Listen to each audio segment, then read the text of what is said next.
안녕하세요. 오늘도 사연살롱을 찾아주셔서 감사합니다. 저는 아들 하나를 키우고 있는 40대 주부입니다. 총체적 난국이라는 말 아시나요? 제 결혼 상황이 딱 그랬어요. 친정복이 없으면 시댁복이라도 있어야지 앞뒤가 꽉 막힌 세월이었어요. 저희 친정 어머니는 고생만 하다 돌아가셨어요.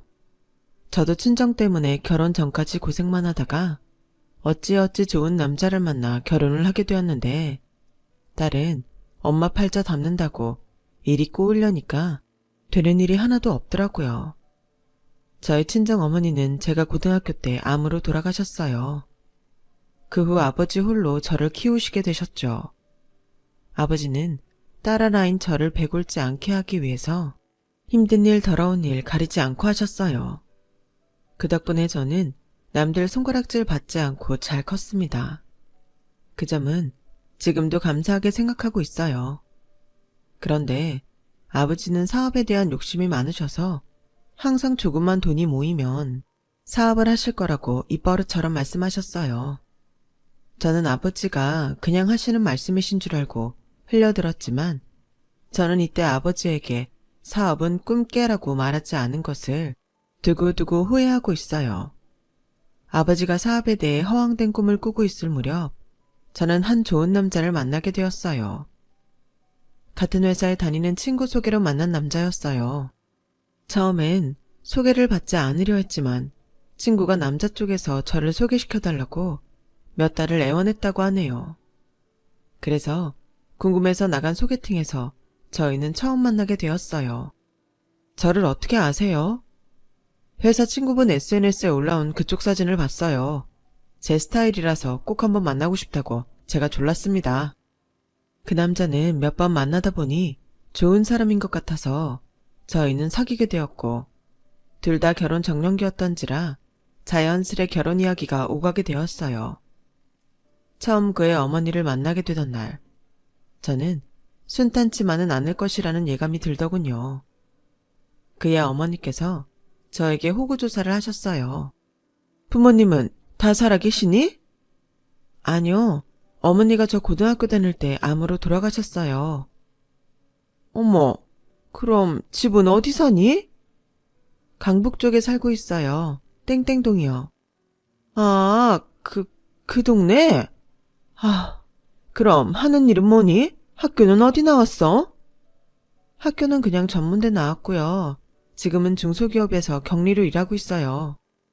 이 얘기를 들으시더니 그의 어머니께서는 볼 것도 없다는 표정으로 난 이만 먼저 일어난다.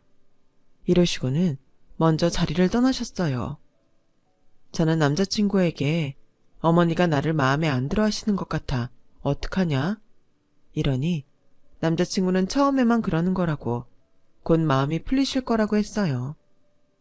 지금이라면 부모가 반대하는데 무슨 결혼이냐며 결혼을 포기했겠지만 그 당시에는 제가 남자친구를 많이 사랑했나 봐요.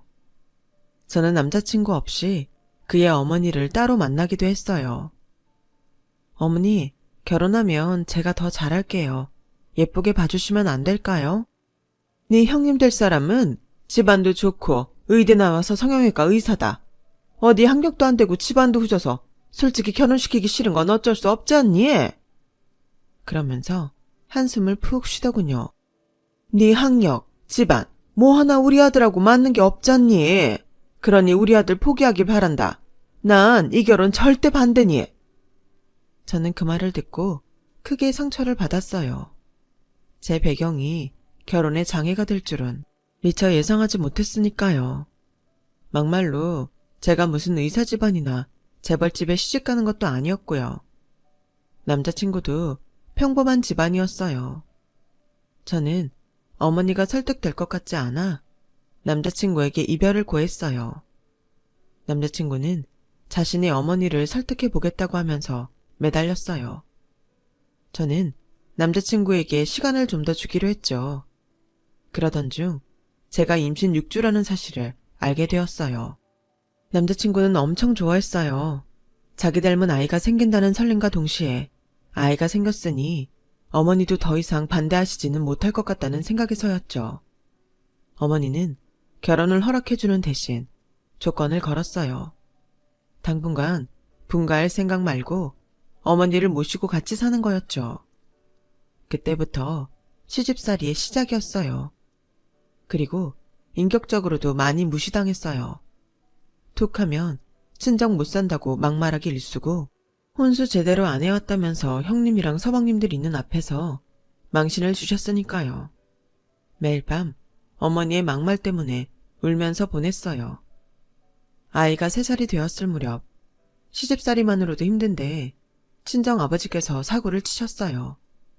무슨 획기적인 사업 아이템이 있다면서 그렇게 원하던 사업을 시작하셨는데 법적인 문제 때문에 잘 풀리지 않아 결국은 한 달 만에 사업을 접게 된 거였죠.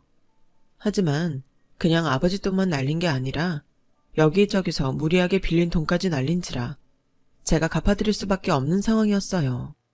사실 아버지가 빚 때문에 소송 중이라는 이야기를 들었을 때는 그걸 다 갚아드릴 생각은 아니었어요. 그런데 남편이 먼저 저희가 결혼 초기부터 모은 적금 4천만 원을 깨서 아버지 빚 갚는 데 쓰자고 하더라고요. 저는 시어머니가 아시면 난리가 날 것 같아 망설였지만 남편은 이대로 돈 안 갚으면 장인어른 징역 갈 수도 있다며 그 연세에 거기서 얼마나 버티시겠어. 우린 젊으니까 얼마든지 다시 시작할 수 있지만 장인어른은 나이가 많이 드셨잖아. 우리가 조금만 도와드리자. 진짜 고마우면서도 얼마나 속상했는지 몰라요. 저나 남편이나 그리 넉넉한 상태도 아니었고 다른 건 몰라도 이제 아들이 자라고 있으니 빚을 내서라도 내 집은 꼭 있어야겠다는 심정으로 매일 하루도 빠짐없이 가계부 적어가며 아껴 쓰고 또 아끼면서 모은 돈인데 그렇다고 엄마 없이 혼자 몸으로 절 키워주신 아버지를 모른 척할 수도 없는 노릇이잖아요. 아무리 생각해도 그건 아닌 것 같아 남편 말대로 적금을 깨서 아버지 빚부터 해결해 드렸어요. 물론 남편에게 그런 결정해줘서 수도 없이 미안하다 고맙다고 했고요. 남편은 그때마다 수더분한 웃음을 지으며 괜찮다고 말했습니다. 이럴 때 보면 남편은 모진말 못하는 순둥이 같아 보여도 뭔가 결단을 내려야 할 필요가 있으면 누구보다도 빠르게 결정을 내리고 밀어붙이는 힘이 보통이 아닌 사람이었죠. 그래서 제가 믿고 사는 거지만요. 저희는 다시 허리띠 졸라매고 돈을 모으기 시작했어요. 남편 혼자 외벌이라 힘든 상황이었지만 그래도 조금 더 덜 먹고 아끼면 충분히 모을 수 있는 수입이었어요. 그런데 어느 날 어머니가 저희한테 큰형님 병원을 확장하는데 돈을 보태라고 적금 통장을 내놓으라고 하시더군요. 저와 남편은 당황했어요. 4천만 원 정도 모았던 돈은 저희 아버지 빚 갚는 데 보태느라 처음부터 다시 모으고 있던 상황이었으니까요. 어머니는 적금 통장에 찍힌 금액을 보시더니 결혼 생활 4년 동안 고작 이것밖에 못 모았냐고 어디 빼돌린 거냐고 저를 추궁하셨어요. 저는 차마 입이 떨어지질 않더군요. 어머니는 저와 남편을 번갈아 보더니 혹시 저희 아버지 빚 갚는데 그 돈 쓴 거냐고 물어보시더라고요. 저는 고개를 떨궜고 남편은 더 이상 숨길 수 없다고 생각했는지 솔직하게 말했어요. 그냥서 병원 확장하는 것보다 장인어른 구치소 가게 생기셨는데 장인어른이 당연히 먼저죠. 그리고 그 돈을 왜 저희가 보탭니까? 남편의 말에 할 말이 없어진 시어머니는 대뜸 저에게 막말을 퍼붓기 시작했어요. 이래서 집안에 여자가 잘 들어와야 해. 어디서 근본도 없는 것이 들어와서 집안을 망치려들어. 처음 봤을 때부터 어느 거 하나 마음에 든 게 없다 싶었어. 어떻게 그네 발끝도 못 미쳐. 야, 네가 네 남편 꼬셔서 네 애비 빚 갚으라고 한 거냐? 이 사람한테 뭐라고 그러지 마세요. 제가 먼저 그러자고 한 거예요. 이젠 애미 앞에서 마누라 편드는 거냐? 돈도 없어서 내 집에 얹혀 사는 것들이? 정확히 어머니가 분가하지 말라고 하셨고요. 그렇게 원하시면 지금 당장 나가드리죠. 남편은 작은 월세방 구할 돈 정도는 되니 경제적으로 힘들더라도 마음 편하게 나가서 살자고 하더라고요. 지금까지 시집와서 시어머니한테 시달린 절 생각해서 한 말이었어요. 저희는 그렇게 시어머니 집에서 나오게 되었어요. 한 3개월을 그렇게 쪼들리면서 살 무렵이었어요. 시집살이를 안 해도 되니 마음은 편했지만 돈은 좀처럼 모이질 않았어요. 매달 나가는 월세에 적금을 반으로 줄이니 돈이 예전처럼 잘 모이지 않더군요. 이러다 내 집 마련은 물 건너가는 건가, 여기서 어떻게 더 허리띠를 졸라매야 하나 하며 막막해하고 있었죠. 그럴 때에 시어머니가 남편한테 저와 함께 한번 보자고 연락을 해오셨어요. 처음에는 저희 친정 아버지를 원망하는 이야기를 하시더라고요. 가만히 듣고만 있었는데 갑자기 시어머니 명의로 된 일산 상가 이야기를 꺼내시는 겁니다. 아주 오래된 낡은 상가인데 도시 중심에 있어 그래도 팔면 4, 5억은 나올 거라면서요. 그 상가 팔아서 저희에게 주시겠다고 하시더라고요. 사실 그때는 뭘 모르고 얼마나 기뻤는지 몰라요. 어두운 터널에서 갑자기 희망의 불씨가 살아나는 기분이었어요. 그 다음 이어지는 시어머니의 말을 듣기 전까지는요. 근데 말이다, 아무리 부모 자식 간이라도 가는 게 있으면 오는 게 있어야 하지 않겠니? 내가 요즘 몸이 많이 안 좋아. 너희 시아버지 밥 차려주는 것도 벅차고, 그리고 이제 곧 김장철이지 않니? 난 엄두가 안 난다. 그렇다고 김치 사서 올리면 알잖니, 네 시아버지 성질. 그러니까 당분간 와서 살림 좀 해주련. 우리가 너희한테 돈 보태줄 테니. 순간 머릿속에 많은 생각들이 스쳐 지나갔지만 매달 쓰는 가계부와 적금 통장에 찍히는 금액이 생각나는 순간 저희 부부에게 선택은 단 한 가지밖에 없었어요. 바로 다시 시어머니와 합치는 것이죠. 나가 살면서 돈에 쪼들리니 애를 놓고 저도 다시 일을 나가야 하나 고민이 많았거든요. 그런데 아직 어린 아들은 저와 떨어지기 싫어했고, 그런 아들을 떼놓고 맘 편히 일을 나갈 수도 없는 처지였죠. 그런데 시어머니와 다시 함께 살면 제 몸은 힘들지만 아이 놔두고 일하러 가는 것도 아니고 외벌이하는 남편에게도 미안했는데 적금 든다 생각하고 딱 상가 팔릴 때까지만 해보자 마음먹었습니다. 그러나 남편은 생각이 달랐어요. 애 보면서 어떻게 아버지 챙겨드리고 살림을 해. 그러다 당신 쓰러져. 당신 우리 아버지 빚 갚아줄 때 뭐라고 했어? 우리 아버지는 당신한테도 아버지와 같다고 말했지? 나도 마찬가지야. 처음에 돈 보태준다는 말에 혹하긴 했어도 지금 몸이 많이 안 좋으시다는데 어떻게 모른 척해. 거기다 우리 집도 사야 하잖아. 아파트 중도금 낼 날도 얼마 안 남았어. 그 큰 돈을 어디서 구하겠어. 미안하다. 내가 능력이 없어서. 대신 예전처럼 너무 무리하지 마. 엄마 하자는 대로 다 하지 말고 당신 몸도 생각해 가면서 해. 남편은 한참을 생각하더니 별 뾰족한 다른 수가 없다는 걸 인정하더라고요. 그리고 그때부터 다시 시집살이의 시작이었어요. 시어머니는 결혼 초기와는 달랐어요. 그때는 막말을 해서 저를 모욕감을 느끼게 했다면 지금은 듣기 좋은 말로 포장해서 저를 부려먹었어요. 역시 우리 둘째 며느리, 역시 우리 둘째 며느리. 어느 날 시어머니 친구분들 6명 정도를 집에 데려오셔서 그날 전 하루 종일 식모처럼 시어머니 친구분들 시중을 들어야 했어요. 국수 더 드시고 싶다 하시면 면 삶아서 다시 드리고, 밑반찬 부족하다 하면 더 드리고, 이거 먹고 싶다 저거 먹고 싶다 하나하나 다 맞춰드리기도 힘들었어요. 하루는 여느 때처럼 일주일에 2번 하는 대청소를 하고 시아버지가 좋아하시는 국도 끓이고 밑반찬도 해드렸습니다. 그리고 잠시 쉬고 있는 제게 시어머니가 웃으며 다가오시더라고요. 할 일 없냐면서. 저는 반사적으로 일어났어요. 그러더니 시어머니가 괜찮다고 앉으라고 하셨어요. 말씀의 요지는 내일 할 김장 이야기였어요. 내일 김장하는 날인 거 너도 알고 있지? 한 150포기 정도 할 거야. 150포기요? 뭘 그렇게 많이 하세요? 식구도 많지 않은데. 큰형님네도 그이도 도련님도 김치는 잘 먹지 않잖아요. 이번엔 친척들한테도 김치를 돌릴 거라서 그래서 많이 하는 거야. 네가 음식 솜씨가 좋잖니. 그래서 자랑하고 싶어서 그러지. 라고 말씀하시는데 저는 시어머니가 저를 일산 삼가가지고 길들이시려는 것 같았어요. 시어머니 자신도 같이 도와줄 터이니 너무 걱정하지 말라고 하시더라고요.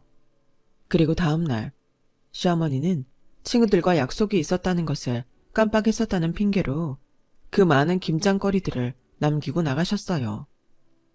다행히 그나마 제가 전날 밤에 절이는 거랑 양념 손질을 다 해놔서 망정이었지. 그래도 뒷정리랑 이것저것 생각하면 혼자서는 무리일 것 같아 큰형님에게 전화를 했어요. 형님, 저 혜준이 엄마예요. 김장하려는데 어머니가 150포기 정도 하라고 하셔서요.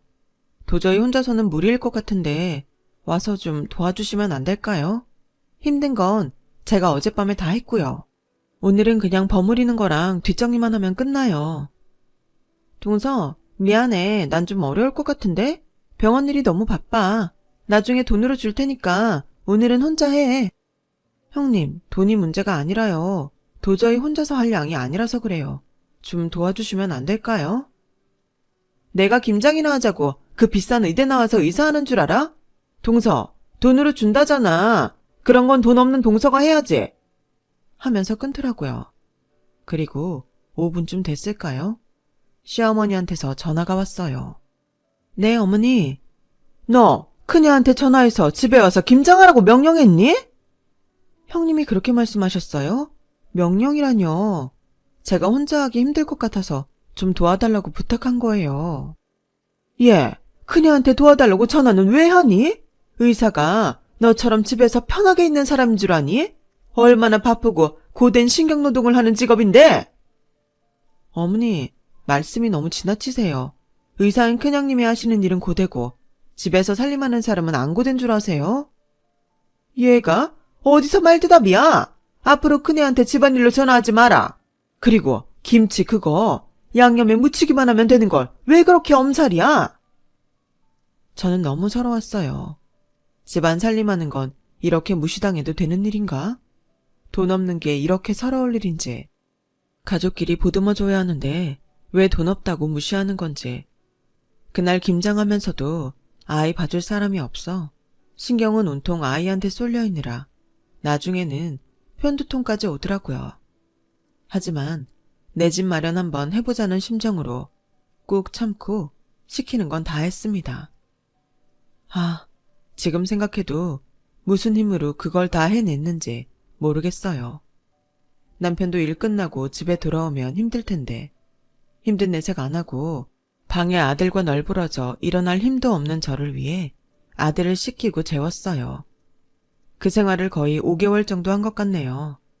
밤마다 서로 잠들 때 맨솔에단 발라주고 파스 붙여주면서 위로했어요.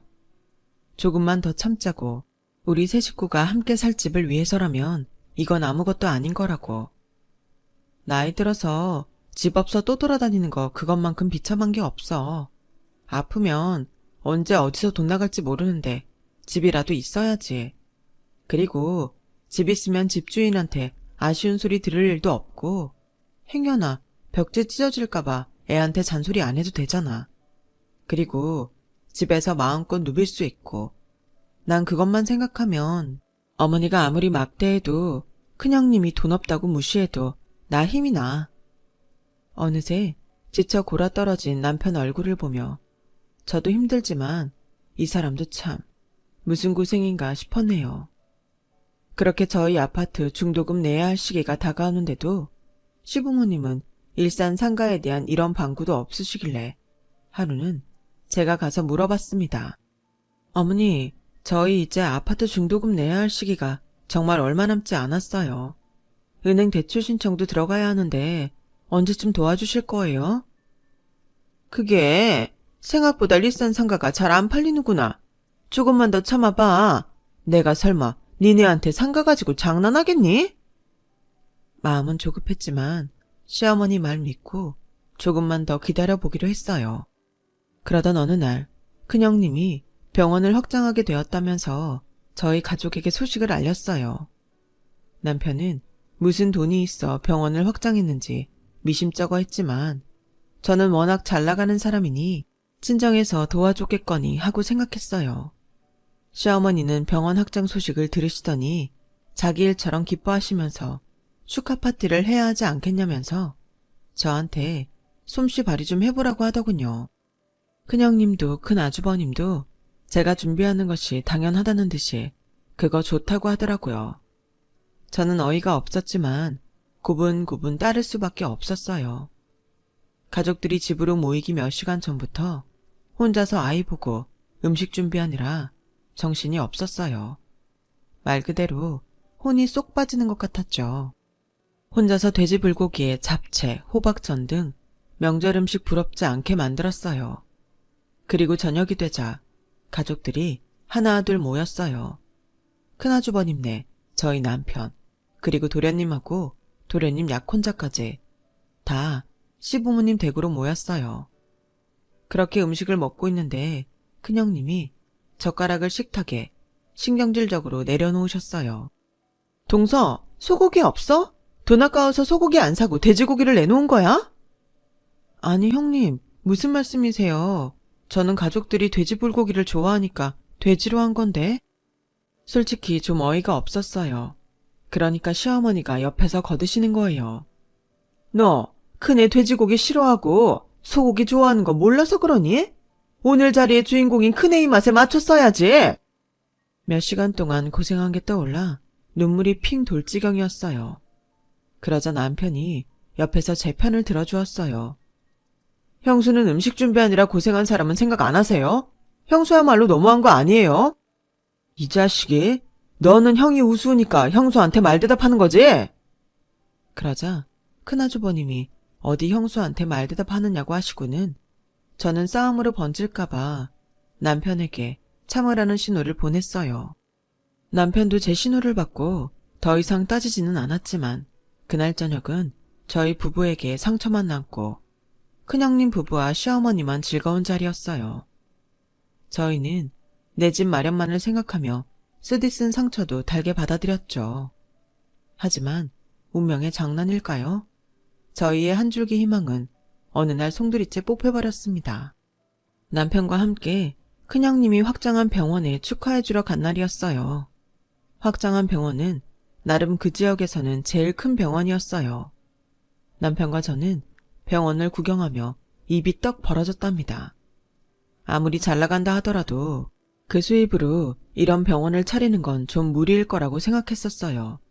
그리고 전 화장실에서 엄청난 사실을 듣게 되었어요.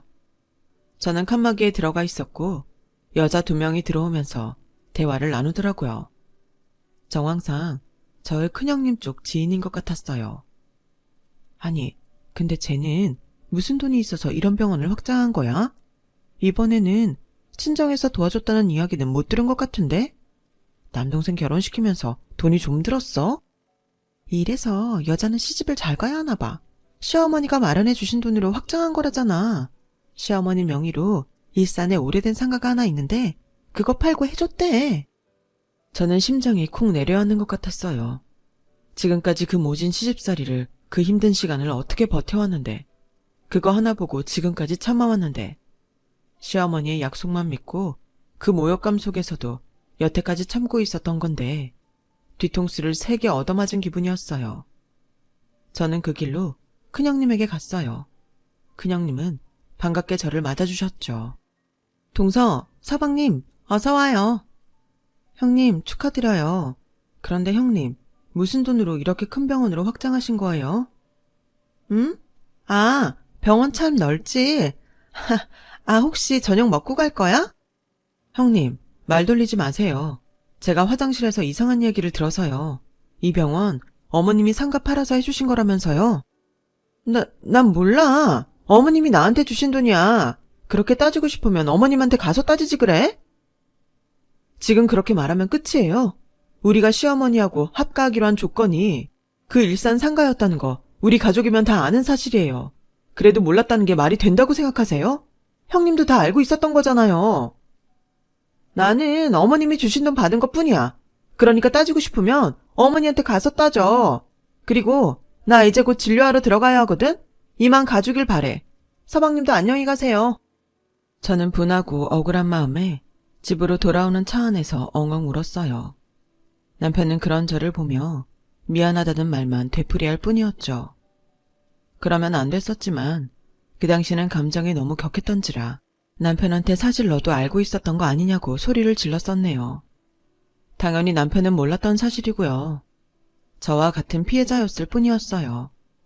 집에 도착하자마자 저는 시어머니에게 따졌어요. 큰애가 병원을 꼭 확장해야겠다는데 그럼 어쩌니?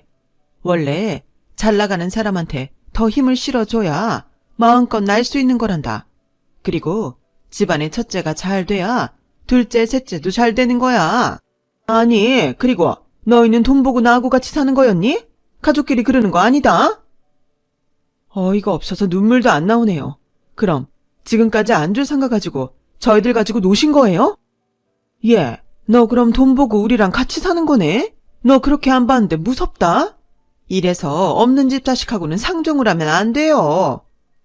네, 맞아요. 저 돈 때문에 여기 들어와서 어머님하고 큰형님이 주시는 인격적인 모욕도 다 참아가면서 이 집 종인 것처럼 살았어요. 나만 좀 힘든 거 참으면 우리 세 식구 살 집이 생기니까. 그거 하나 보고 지금까지 있었는데 결국 어머님이 저희 배신하신 거나 다름없어요. 어머니, 그냥 처음부터 가정부가 필요하다고 하시지 그러셨어요. 왜 주지도 않을 상가로 저하고 그 일을 낚으신 건가요? 이제 저희들은 이 집에 있을 이유가 없어요. 밖에서 월세로 살아도 이것보단 낫겠어요. 다시는 연락하지 마세요. 저희도 손 안 벌릴 테니. 제가 그렇게 말하고 나니 시어머니가 제 남편한테 니 저 말하는 꼬라지 좀 봐라. 저게 아들하고 애미를 생이별 시키려 한다? 하더군요. 제 남편도 듣다가 결국 폭발했어요. 이 사람 말 틀린 거 하나도 없어요. 그동안 우리가, 아니 이 사람이 얼마나 힘들었는데, 그리고 무슨 생각으로 참아온 건데 이제 와서 뭐요? 그걸 형수한테 줬다고요? 정말 너무하신 거 아니세요?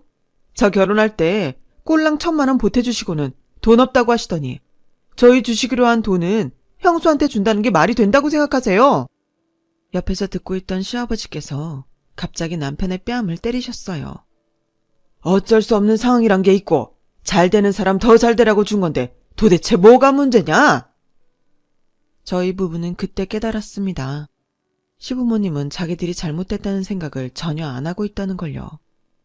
네, 시아버지 말대로 어쩔 수 없는 상황이라는 게 생길 수 있어요. 그럼 하다못해 저희 부부한테 상황 설명을 하고 그 돈을 쓰게 되었다고 적어도 미안하다, 그동안 수고 많았다 라고 하셨어야 하는 게 아닐까요? 저희를 얼마나 하찮게 여기셨으면 끝까지 미안하다는 말 한마디를 안 하시는 건지. 더 이상 돈 가지고 왈가왈부 해봐야 부모님 유산이나 탐내는 아들 며느리 되는 것 같아 그냥 포기하고 저희는 시부모님 집을 나왔어요. 다시는 안 보겠다는 저희의 말에 시부모님도 딱히 저희를 붙잡지 않았어요. 이런 중대한 약속을 깨면서도 미안하다는 사과의 말씀 한마디도 없으신데 저희가 시부모님 댁에 다시 올 이유가 있을까요? 결국 저희는 아파트 중도금을 기한 내에 내지 못해 청약에 당첨된 아파트에 입주하지 못했어요. 대신 전셋집을 구하게 되면서 한시름 놓게 되었죠. 전셋집을 구하고 아이도 어느 정도 커서 저도 다시 일을 시작하기 위해 여기저기 면접을 보러 다니던 때였어요. 친정 아버지한테서 부동산에서 연락이 왔는데 자신은 도통 무슨 이야기인지 모르겠으니 저보고 같이 부동산에 가자고 하더라고요. 부동산에 가니 사장님께서 시골집에 돌아가신 엄마 앞으로 된 땅이 있는데 그 지역 자체가 재개발 구역에 포함되게 되면서 땅값이 기존의 값보다 10배 이상 치솟게 되었다고 하더군요. 어머니 앞으로 그런 땅이 있는 줄도 몰랐던 저와 아버지는 놀라서 사고가 정지되었어요. 그러면서 부동산 사장님께서 빨리 땅을 팔라고 하시더라고요. 자신이 값을 시세보다 더 쳐줄 테니. 고생 끝에 낙이 온다고 저희 친정엄마가 하늘에서도 저를 지켜주고 계신 걸까요? 그동안 고생했으니 이제는 좀 편히 살라는 엄마의 큰 선물 같았어요. 저는 남편에게도 그 사실을 전했고 저희는 서로 부둥켜 안고 그동안 고생한 것들이 주마등처럼 떠올라 엉엉 울었어요. 아이는 뭣도 모르고 저희가 우니까 같이 울었네요. 저희는 기쁨의 눈물이었지만 말이에요. 엄마의 땅을 팔아 아파트를 한 채 샀어요. 드디어 집을 장만하게 되었죠. 친정아버지도 저희 집 근처에 집을 마련해 살고 계시고요. 지금은 1년 정도 지난 상태예요. 그런데 얼마 전 남편이 놀라운 이야기를 해주는 겁니다. 실은 시어머니한테서 연락이 왔었대요. 저희 아들이 보고 싶다면서요. 그런데 남편은 보여줄 생각이 없다고 단호하게 말했다고 하네요. 뒤통수 한 번 세게 얻어맞았으면 됐지 2번 맞기 싫다고 하면서요. 그리고 사실 손자가 보고 싶다는 것은 핑계고 어디 친척들을 통해서 제가 돌아가신 친정엄마 유산으로 부자가 되었다는 소식을 들으신 모양입니다. 그 이야기를 슬그머니 꺼내셨다고 하더라고요. 그러면서 일산 상가 팔아서 큰형님네 병원을 확장해 주었는데 큰형님이 병원을 강남으로 이전해서 더 크게 확장하고 싶다고 했대요. 욕심이었죠. 그래서 무리하게 집담보로 대출받아서 해줬는데 병원을 확장하는 과정에서 된통 사기를 당했답니다. 결국 일산 상가도 다 날려먹으신 거죠. 저희한테 다시 같이 살면 안 되냐고 물으셨대요. 제가 남편한테 그래서 뭐라고 했냐고 하니 그렇게 좋아하시는 큰형네 집에 가서 살라고 말했대요. 큰형한테 해줄 건 다 해줘놓고 큰형이 어머니 모셔야 하는 게 당연한 거 아니냐면서요. 근데 큰형님 성격상 절대 시어머니 못 모신다고 했겠죠. 아무튼 남편은 더 이상 연락하시지 말라고 딱 잘라 말하고 전화를 끊었다고 하네요. 참나, 벼룩도 낯짝이 있다고 하지 않나요? 저희한테 무슨 짓을 하셨는지 그새 까먹으신 모양이에요. 전 절대 얼굴 볼 생각이 없어요. 남편도 마찬가지고요. 아무리 가족이면 뭐해요. 진짜 어려울 때 도와주지는 못할 망정 이용해 먹고 뒤통수 치는 가족이면 있는 것보다 없는 게 더 낫다는 것을 저희 부부 다 뼈저리게 느꼈거든요. 재산을 가지고 자식들을 휘어잡으려는 부모가 있죠. 저도 그런 것은 말로만 들었는데 정말 제 이야기가 될 줄은 몰랐어요. 이렇게 되고 보니 시부모님께 조금이나마 기대려고 했던 제 자신도 반성하게 되더라고요. 제 삶은 저의 행운이든 노력이든 제가 만들어 가야 한다는 걸 뼈저리게 느끼기도 했습니다. 앞으로 더 열심히 살아가 보려고 합니다. 제 이야기 들어주셔서 감사드리고 행복한 하루하루가 되시길 바라겠습니다. 여러분, 사연 댓글에 응원과 현명한 조언 부탁드려요. 좋아요와 구독은 저에게 큰 힘이 됩니다. 오늘도 좋은 일 가득하세요.